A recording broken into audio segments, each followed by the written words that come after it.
नमस्कार मित्रों, मैं डॉक्टर अशोक त्रिपाठी आपका स्वागत करता हूं अपने channel history culture historiography and research methodology में। मित्रों, सबसे पहले तो मैं आपसे यही अपील करूंगा कि आप मेरे चैनल को ज़्यादा से ज़्यादा संख्या में सब्सक्राइब करें, जिससे आपको बहुत अच्छी अच्छी वीडियो आगे चल के प्राप्त होती रहें, उनकी सूचना आपको मिलती रहे।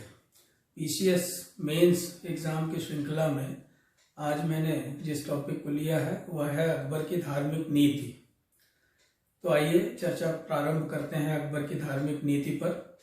अकबर की धार्मिक नीति के विश्लेषण के बिना तत्कालीन युग का इतिहास अधूरा ही रह जाता है। हमारे ख्याल से मध्यकालीन इतिहास के, खास करके मुगल कालीन इतिहास के सर्वाधिक महत्वपूर्ण प्रश्नों में से यह प्रश्न है अकबर की धार्मिक नीति।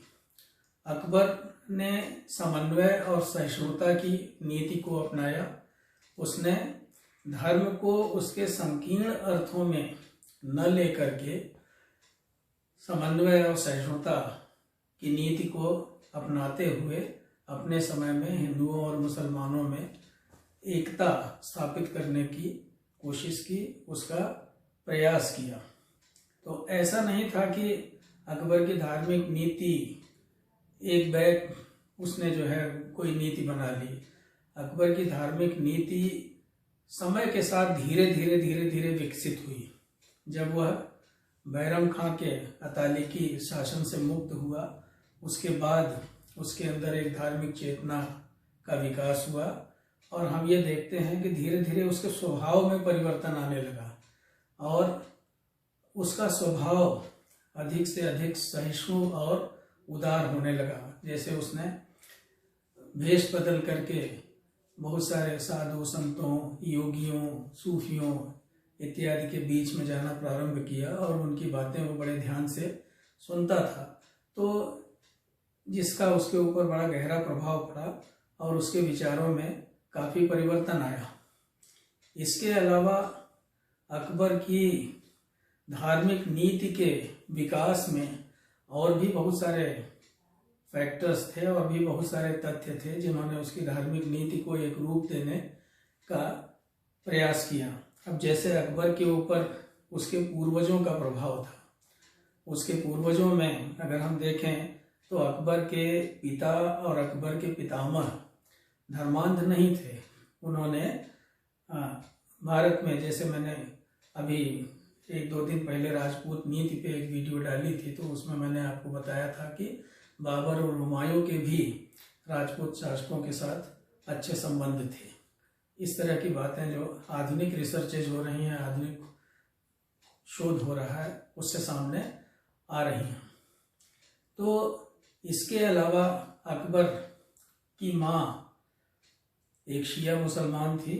अकबर की माँ हमीदा बानो बेगम का अकबर के ऊपर बड़ा प्रभाव था, जो कि स्वभाव से एक बड़ी उदार महिला थी और एक मुसलमान या शिया मुसलमान विद्वान की जो है वो पुत्री थी। इसी तरह से अकबर के शिक्षकों का अकबर के ऊपर बड़ा प्रभाव पड़ा। अब जैसे अकबर के जो सुन्नी शिक्षक थे, जिनमें बायजीद और मुनीम खां थे, इसी तरह से उसके शिया शिक्षकों में बैरम खां और अब्दुल लतीफ़ काजवानी जैसे विद्वान थे। तो इन्होंने अकबर के अंदर एक जिज्ञासा, धर्म के प्रति एक जिज्ञासा पैदा की और तो इस तरह से अकबर में एक बलवती जिज्ञासा हुई और उसने अपने धर्म के स्वरूप को निर्धारित करना प्रारंभ किया। साथ ही साथ अकबर जो था वो एक प्रजा परायण शासक था। वो उसने मानवीयता की भावना से और उदारता की भावना से अपनी धार्मिक नीति का विकास किया। हालांकि इस बात को लेकर के इतिहासकारों में विवाद है, जैसे कि डॉक्टर अतहर अब्बास रिजवी, डॉक्टर इक़्तिदार आलम खान इत्यादि ये कहते हैं कि अकबर की धार्मिक नीति के विकास में मानवीयता की भावना का उतना योगदान नहीं था जितना योगदान उसकी राजनीतिक और व्यावहारिक आवश्यकताओं का था। अकबर वास्तव में मुगल दरबार में एक शक्ति संतुलन स्थापित करना चाहता था। वो मुगल दरबार में शक्ति संतुलन स्थापित करना चाहता था, और जो मुगल दरबार में जो उलेमा वर्ग था या जो रूढ़िवादी मुल्ला वर्ग था, उसके प्रभाव को कम करना चाहता था, और उनके पैरेलल, उनके समानांतर एक ऐसा दूसरा वर्ग खड़ा कर देना चाहता था जिससे कि दरबार में शक्ति संतुलन स्थापित हो जाए। और दूसरी बात यह थी कि अकबर चूंकि एक राष्ट्रीय शासक बनना चाहता था, तो इसलिए भी आवश्यक था उसके लिए कि उसके राज्य में जितने लोग भी रहते हों उनमें परस्पर सौहार्दपूर्ण संबंध हों, जो लोग भी हों, चाहे वो जिस धर्म का पालन करते हों, चाहे वो जिस जाति के हों। तो इसलिए यह आवश्यक था अकबर के लिए कि वह उनके बीच में एक समन्वय की भावना, प्रेम की भावना जागृत करे। इसके अलावा एक बात और है कि अकबर को तात्कालिक परिस्थितियों ने भी काफी प्रभावित किया, और तात्कालिक परिस्थितियों के लिए अकबर को कहीं दूर नहीं जाना पड़ा। अकबर के शासनकाल से पहले हम ये देखते हैं कि भारतवर्ष में एक भक्ति आंदोलन चला था, और भक्ति आंदोलन में बहुत सारे ऐसे संत हुए। इसी तरह से सूफी आंदोलन भी था। तो भक्ति आंदोलन और सूफी आंदोलन के जो संत थे, उन्होंने प्रेम और भाईचारे का संदेश दिया, उन्होंने उदारता का संदेश दिया, उन्होंने मिलजुल कर रहने का संदेश दिया। तो इस तरह से हम ये देखते हैं कि उसका प्रभाव भी अकबर के ऊपर काफी अधिक पड़ा। अब भक्ति आंदोलन के संत, चाहे वो कबीर हों, चाहे वो नानक हों, उन्होंने बाह्य आडंबरों का हमेशा खंडन किया, और साथ ही साथ उन्होंने जो घृणा थी आपस में, जो छुआछूत, ऊंच नीच, इस तरह की जो भावनाएं थी, उन्होंने उनका खंडन किया, और उन्होंने प्रेम पर बल दिया, उदारता पर बल दिया, और सहिष्णुता पर बल दिया, एक दूसरे का आदर करने पर बल दिया। तो इस तरह से अकबर के ऊपर इसका प्रभाव पड़ा।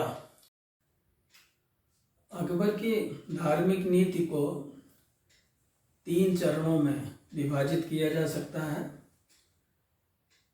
प्रथम चरण 1562 ईस्वी से या 1561 ईस्वी से 1575 ईस्वी तक हम कह सकते हैं, और दूसरा चरण 1575 ईस्वी से 1582 ईस्वी तक, और तीसरा चरण 1582 ईस्वी से 1605 ईस्वी तक। तो सबसे पहले हम प्रथम चरण की बातचीत करें। प्रथम चरण में अकबर के अंदर एक आध्यात्मिक चेतना का विकास हुआ, और यह आध्यात्मिक चेतना अकबर को धर्म के बारे में एक नए सिरे से, इस आध्यात्मिक चेतना ने अकबर को धर्म के बारे में एक नए सिरे से सोचने के लिए बाध्य किया। तो अकबर का युग ही हम देखें तो एक आध्यात्मिक चेतना का युग था। अकबर के स्वभाव में इसके कारण परिवर्तन आने लगा, जैसा कि अभी हमने भक्ति आंदोलन की बातचीत की, सूफीवाद की बातचीत की। तो इसके कारण अकबर ने कुछ ऐसे कार्य प्रारंभ किए, जैसे कि उसने युद्ध बंदियों को गुलाम बनाना बंद कर दिया। इसी तरह से 1562 ईस्वी में उसने राजा भारमल की कन्या से विवाह किया, जो आमेर के शासक थे, और उनके पुत्र भगवान दास और मान सिंह को दरबार में ऊंचे ऊंचे पद दिए। इसी तरह से 1563 ईस्वी में अकबर ने हिंदू तीर्थ यात्रियों के ऊपर लगने वाला जो कर था, धार्मिक कर, उसको समाप्त कर दिया। 1564 ईस्वी में अकबर ने जजिया कर को समाप्त कर दिया। तो इस तरह से हम देखते हैं कि उसके जो ये सारे कार्य थे, ये सारे कार्य अपने आप ही ये बताते हैं कि वह किस दिशा में जा रहा था, वह किस तरह से धर्म के बारे में सोच रहा था। तो वास्तव में वह अपनी हिंदू प्रजा को, या हम कह सकते हैं कि अपने गैर मुसलमान प्रजा को अपने ज़्यादा करीब लाना चाहता था। तो अकबर का जन्म ही एक आध्यात्मिक चेतना के युग में हुआ था, और यह आध्यात्मिक चेतना जो थी, इसका मूल जो मंत्र था, इसका मूल मंत्र था सहिष्णुता और उदारता। ऐसा डॉक्टर श्री राम शर्मा का कहना है। डॉक्टर श्री राम शर्मा ने बहुत अच्छी पुस्तक मुगलों की धार्मिक नीति पर लिखी है, जिसमें वो इस बात को विशेष रूप से उल्लेख करते हैं कि अकबर का जो जन्म था वो एक धार्मिक चेतना के युग में हुआ था। तो मित्रों, ये धार्मिक चेतना अगर हम देखें तो केवल भारत में ही नहीं बल्कि यूरोप में भी ये धार्मिक चेतना व्याप्त थी। यूरोप का भी इतिहास अगर आप पढ़ें तो आप देखें कि ये वो समय था जब यूरोप में भी पुनर्जागरण और धर्म सुधार आंदोलन का युग था और वहाँ भी बड़े बड़े परिवर्तन हो रहे थे। तो अकबर ने इसी युग में जन्म लिया था और उस पर अपने युग का प्रभाव पड़ा और नतीजा यह हुआ कि उसने इस तरह के कदम उठाए। अब हम बात करें, हम देखते हैं कि हम कह सकते हैं कि जो अकबर की धार्मिक नीति का जो पहला चरण था, जो 1561 ईस्वी से लेकर के 1575 ईस्वी तक था, तो ये अकबर के आगे के क्रियाकलापों की एक पूर्व पीठिका थी। आगे हम देखते हैं कि इस समय धार्मिक नीति के बारे में अकबर की एक सोच विकसित हुई और आगे हम ये देखेंगे कि किस तरह से उसने अपनी उस सोच को इम्प्लीमेंट किया, किस तरह से उसको क्रियान्वित किया। अब जैसे दूसरे चरण में हम देखते हैं, जो कि 1575 ईस्वी से 1582 ईस्वी तक था दूसरा चरण। 1575 ईस्वी में अकबर ने एक इबादत खाने का निर्माण कराया। इबादत खाना या पूजा गृह आप कह सकते हैं हिंदी में। इबादत खाने में प्रत्येक बृहस्पतिवार को, जुमेरात को, वो मुसलमान धार्मिकों को वहाँ पर आमंत्रित करता था और उनसे धर्म के ऊपर चर्चा करता था, धर्म के गूढ़ रहस्यों को समझने का प्रयास करता था। लेकिन धीरे धीरे जैसे जैसे समय बीतता गया तो वह इन मुसलमान धार्मिकों की चर्चा से ऊब गया, क्योंकि उसने ये देखा कि वो अपने आप में ये स्पष्ट नहीं थे कि वो क्या कहना चाहते हैं। दूसरी बात यह थी कि उनमें इतना ज़्यादा मतांतर था कि जिसके कारण जो गुत्थी अकबर सुलझाना चाहता था वो और उलझती जा रही थी। ऐसे समय में अकबर के मन में विचार आया कि क्यों ना इबादत खाने का द्वार दूसरे धर्म के लोगों के लिए भी खोल दिया जाए। तो इबादत खाने का द्वार उसने दूसरे धर्म के लोगों के लिए भी खोल दिया और उसमें हिंदू धर्म के लोग भी थे, उसमें ईसाई धर्म के लोग भी थे, पारसी भी थे, जैन धर्म के लोग भी थे। तो इस तरह से अब सभी मिलकर के धर्म की चर्चा करने लगे, लेकिन अभी भी समस्या का हल नहीं निकला। अब यहाँ मुल्लाओं और पादरियों में विवाद उत्पन्न हो गया, यानी कि सभी अपने अपने आप को श्रेष्ठ कहने लगे और जो सत्य का अन्वेषण था, जो सत्य की खोज थी, वो धरी की धरी रह गई। तो ऐसी स्थिति में यह अकबर के लिए यह निर्णय लेना बड़ा मुश्किल हो गया कि वास्तव में सत्य है क्या। तो नतीजा ये हुआ कि वो बहुत सारे विद्वानों को रात में बुला के, अलग से बुला के, उनके साथ विभिन्न धर्म ग्रंथों के ऊपर और विभिन्न दर्शनों के ऊपर चर्चा किया करता था और धर्म के गूढ़ रहस्यों को समझने का प्रयास करता था। इसी बीच 1579 ईस्वी में उसने फतेहपुर सीकरी की मस्जिद में खुतबा पढ़ा। खुतबा पढ़ने का अधिकार केवल धर्मश्रेष्ठ को ही होता है, लेकिन मुसलमान जो धार्मिक लोग थे उनकी सहमति इसके पीछे थी। इसी तरह से उसने फैजी द्वारा रचित जो है एक प्रपत्र, जिसे मजहर कहते हैं, वो प्रपत्र भी पढ़ा, जिसमें कि यह प्रपत्र प्रस्तुत किया।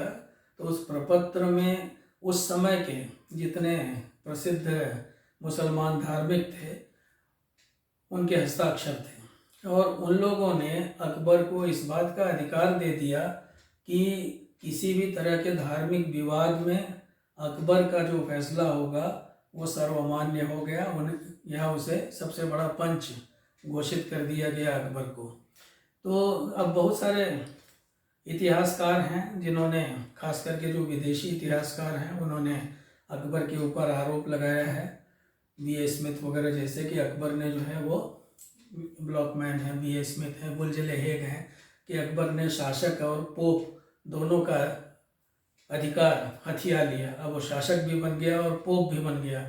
लेकिन जो हमारे यहाँ भारतीय इतिहासकार हैं, जैसे डॉक्टर A.L. श्रीवास्तव हैं, डॉक्टर R.P. त्रिपाठी हैं, डॉक्टर इक़्तिदार आलम खान हैं, डॉक्टर अतर अब्बास रिजवी हैं, तो उन लोगों ने अकबर के इस कदम के लिए अकबर की आलोचना नहीं की है। और वो इसलिए आलोचना उन्होंने नहीं की है क्योंकि अकबर ने उस समय तत्कालीन जो मुसलमान धर्म के जो जानकार थे, जो धर्म के मर्मज्ञ थे, तो उन सब की सहमति से प्रपत्र प्रस्तुत किया था, न कि उसने स्वयं इस तरह का कोई प्रस्ताव रखा था। और साथ ही साथ अकबर बहुत कम ऐसा देखा गया कि उसने धार्मिक मामलों में हस्तक्षेप किया हो। अगर कोई मामला बहुत ही जटिल होता था, कोई मामला बहुत ही इस तरह का होता था जिसमें फैसले नहीं हो पा रहे हैं, तो उसी में वो हस्तक्षेप किया करता था, और वो भी मुसलमान विद्वानों की सहमति से। तो इसलिए यह कहना ठीक नहीं है कि अकबर ने पोप और शासक दोनों के अधिकार हथिया लिए। वास्तव में वह यह चाहता था कि हर तरह के विवाद जो है वो सुलझ जाएं। अकबर की धार्मिक नीति का तीसरा चरण उसके धार्मिक नीति की अंतिम परिणति थी, जो कि 1582 ईस्वी में दीन इलाही के रूप में सामने आई। मित्रों, सबसे पहले दीन इलाही के स्वरूप के बारे में हम चर्चा करें कि दीन इलाही का स्वरूप क्या था। तो जो यूरोपीय इतिहासकार हैं, जैसे ब्लॉकमैन, बेवरेज, B.A. स्मिथ, तो यह आरोप लगाते हैं कि अकबर ने जो दीन इलाही की स्थापना की वह उसके ऊपर हिंदू धर्म का प्रभाव था। तो इनका ये मानना है कि हिंदू धर्म का प्रभाव अकबर के ऊपर बढ़ता जा रहा था, और धीरे धीरे वह इस्लाम की जो मान्य धारणाएं थी उनके विरुद्ध होता जा रहा था। अकबर ने कुछ इस तरह के काम भी किए थे, जैसे हिंदुओं को दरबार में बड़े बड़े पद देना, ऊंचे ऊंचे पद देना। जब उसकी माँ की मृत्यु हुई तो उसने भी हिंदुओं की तरह से सर मुड़वाया, वो दाढ़ी भी नहीं रखता था। तो इस तरह के बहुत सारे काम थे। जैसे हिंदू तीज त्योहारों में वो शामिल होता था, हिंदू त्योहारों को मनाता था, तो वैवाहिक संबंध वगैरह भी स्थापित किए उसने। तो इसलिए इन लोगों ने ये आरोप लगाया कि वह इस्लाम की मान्य धारणाओं से दूर हो रहा था, इस्लाम के प्रति एक तरह का विद्रोह कर रहा था। लेकिन वास्तव में ऐसा नहीं था। मौलाना शिबली नोमानी का ये कहना है कि अकबर की इस्लाम में पूरी आस्था थी और वह इस्लाम से कतई भी दूर नहीं जा रहा था, और वह खलीफाओं की रीति के अनुसार ही काम कर रहा था अकबर। तो उनका ये कहना है कि अकबर जो है वो 5 वक्त की नमाज पढ़ता था, और हर साल ख्वाजा मोइनुद्दीन चिश्ती की दरगाह पर जाता था। सभी जो इस्लामी तीज त्यौहार थे उनमें हिस्सा लेता था, उनको मनाता था, और इस्लामी रीति रिवाज और परंपराओं का पालन करता था। तो इसलिए यह कहना ठीक नहीं है कि अकबर जो है वो इस्लाम से दूर हो रहा था। अब हम बातचीत करें कि वास्तव में था क्या ये। अगर विदेशी इतिहासकारों की बात हम माने तो विदेशी इतिहासकार दीन इलाही को एक धर्म के रूप में प्रस्तुत करते हैं। B.A. स्मिथ, बेवरेज और वुलजले हेग, ब्लॉकमैन, तो इन सब लोगों का ये कहना है कि दीन इलाही एक धर्म था। लेकिन वास्तव में दीन इलाही धर्म नहीं था। वास्तव में अगर देखा जाए तो दीन इलाही धर्म क्यों नहीं था, इसके बारे में, इसके पक्ष में यह तर्क दिया जा सकता है कि किसी भी धर्म के लिए 2 बातें बड़ी आवश्यक होती हैं। पहली बात तो उस धर्म की कोई न कोई धार्मिक पुस्तक होती है, दूसरी बात यह है कि धार्मिक स्थान अर्थात जहाँ भी उसके पैगंबर वगैरह हों जिन्होंने उस धर्म को जन्म दिया हो, तो इस तरह से हम अगर देखें तो दीन इलाही में इन दोनों ही बातों का अभाव था। दीन इलाही की न कोई धार्मिक पुस्तक थी और न ही दीन इलाही से संबंधित कोई धार्मिक स्थान था।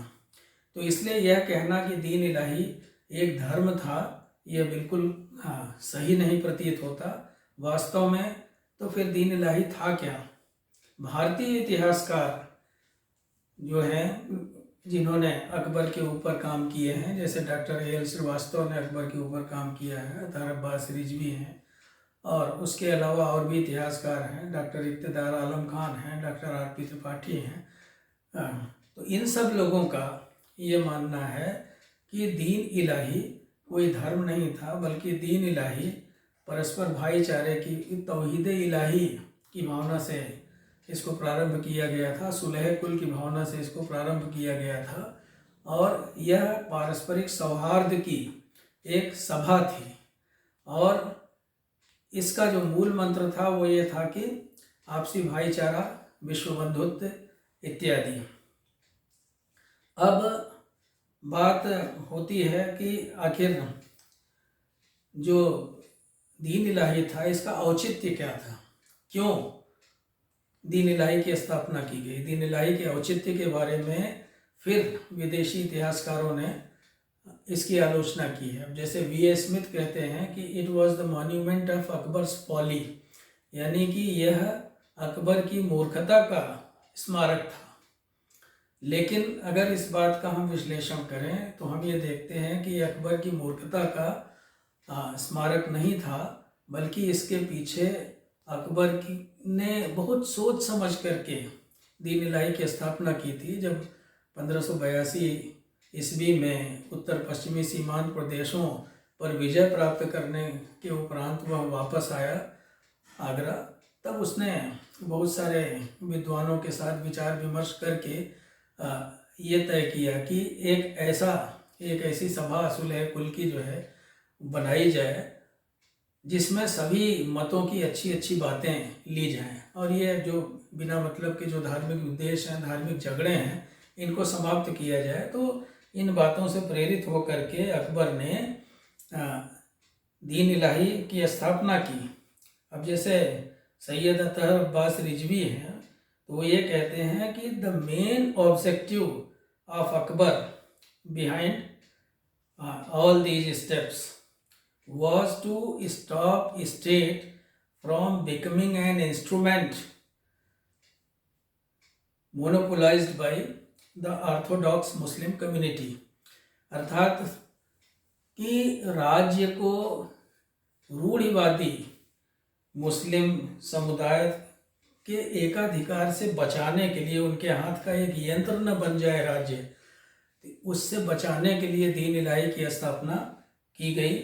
दीन इलाही वास्तव में कोई धर्म नहीं था। दीन इलाही हम कह सकते हैं जैसे प्राचीन काल में अशोक ने एक धम्म बनाया था जिसे हम आचार संहिता कह सकते हैं, तो उसी तरह से दीन इलाही भी था। पहली बात तो ये थी कि दीन इलाही के जो सदस्य थे वो सदस्य स्वतंत्र रूप से दीन इलाही का सदस्य होते हुए भी अपने धर्म का पालन करते थे। दूसरी बात, दीन इलाही का सदस्य बनने के लिए किसी को बाध्य नहीं किया गया। जैसे राजा मान सिंह इसके सदस्य नहीं थे, हिंदुओं में राजा बीरबल ने इसकी सदस्यता ग्रहण की थी। इसके सदस्यों से यह अपेक्षा की जाती थी कि वो बादशाह के लिए अपना तन मन धन सब चीज़ न्यौछावर कर देंगे। साथ ही साथ उनसे सात्विक आचरण की अपेक्षा की जाती थी। उनसे ये अपेक्षा की जाती थी कि वो बहुत कम उम्र की या बहुत अधिक उम्र की स्त्रियों से विवाह न करे। उनसे यह अपेक्षा की जाती थी कि वो सात्विक जीवन जिएंगे, मांसाहार इत्यादि का वो त्याग करेंगे। तो साथ ही साथ आपस में जो अभिवादन वगैरह करेंगे वो एक विशेष तरीके से करेंगे, सम्राट को पूरा सम्मान देंगे। तो अगर देखा जाए तो दीन इलाही में कोई ऐसी बात नहीं थी जो कि इस तरफ इशारा करती हो कि यह एक नया धर्म था। तो कुल मिला करके यह एक सुलह कुल की सभा थी और तत्कालीन समय में इसकी बड़ी आवश्यकता भी थी। इसका जो उद्देश्य था, इसका मुख्य उद्देश्य फिर वही बात दोहराएंगे कि हिंदुओं और मुसलमानों को करीब ले आना था, दरबार में एकता स्थापित करना था। तो इस तरह से कुछ लोगों ने ये आलोचना की है कि दीन इलाही जो था वो उसकी कमजोरी ये थी कि वो अकबर के बाद समाप्त हो गया। तो अगर देखा जाए तो अकबर के बाद जो मुगल बादशाह आए, जैसे जहांगीर, शाहजहां इत्यादि आए, तो उनके समय में अकबर के आदर्शों की इतनी कीमत नहीं रह गई थी। अकबर के जो सारे आदर्श इत्यादि थे उसके साथ ही समाप्त हो गए थे। उसकी जो सांस्कृतिक विचारधारा थी वो उस समय समाप्त हो गई थी। तो इसलिए दीन इलाही भी समाप्त हो गया। तो इस तरह से मित्रों, मैंने अकबर की धार्मिक नीति के बारे में आपसे चर्चा की, जो उसके मुख्य बिंदु थे वो आपके सामने रखने का प्रयास किया। अगर आपको अच्छा लगा हो तो आप मेरे चैनल को लाइक करें और सब्सक्राइब करें। नमस्कार, शुभ रात्रि।